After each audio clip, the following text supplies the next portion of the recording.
The ropes were hanging around Andrew Jackson, and there were 2 ropes around Abraham Lincoln. They left the rope, but everybody just left. And that was the last problem we ever had. You know, that was the last problem that we ever had with the statues. They were going wild, and somebody came to me and said, "Sir, in 1910, I don't want to give you an exact because you'll say Donald Trump gave us wrong dates around like early on. You know, if I'm slightly off, they make you sound a little bad. So I won't put myself in that position. I won't put you in that position because I think everybody agrees with what we're doing today. But when I signed that thing, it was like a miracle. Everybody left. They were gone. They were starting to march down. They started the march toward Thomas Jefferson. And I figured he was always going to be safe. But they found something with him, and they found something with Abraham Lincoln.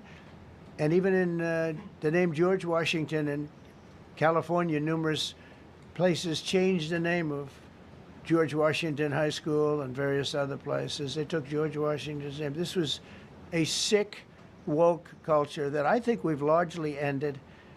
And a lot of those people that were woke are now turning out to be the opposite. I won't go so far as to say MAGA.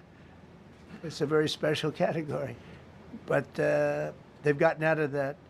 But we have people that love this country, and they love this really beautiful capital. It is. I flew over it the other day, and I said, what a beautiful place. But if there's crime all over the streets, when you get there, it doesn't look so beautiful. But we're going to make it beautiful again.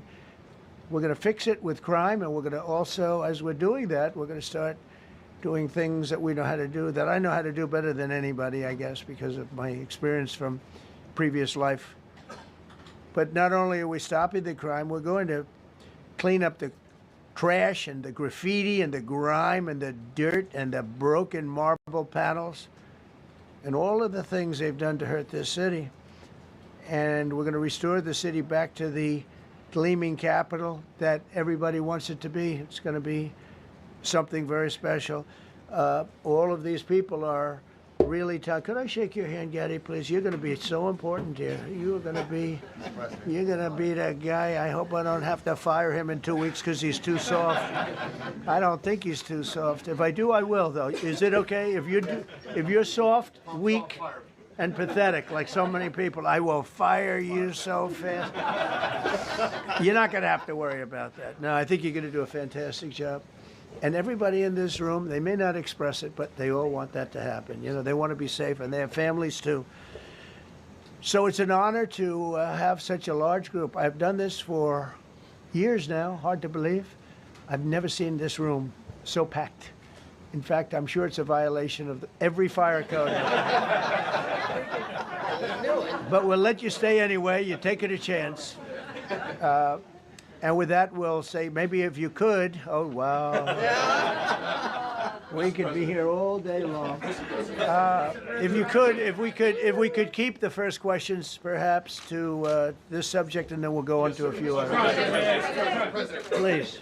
Mr. President, thank you so much. Can you talk about how personal of an issue this is? You talked about flying over the Washington Monument and seeing the pride of what D.C. is, and do you believe that the status of the city, the cleanliness, the way that crime is low, is a direct reflection on how the country is run? Yeah, I do. I think the Capitol, look, everyone comes here. They're all coming.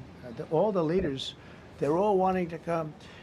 And I say it, I've said it again, but I'm really just quoting other leaders from NATO, from the Middle East, King of Saudi Arabia, Qatar, UAE. I was over there. We brought back $5.1 trillion of investment into our country. But a month and a half ago, I was at NATO. We had a great thing. They agreed to put up 5% instead of 2%. 2% they didn't pay, 5% is already paid. We had a great meeting, and they all said the same thing. They said our country was dead.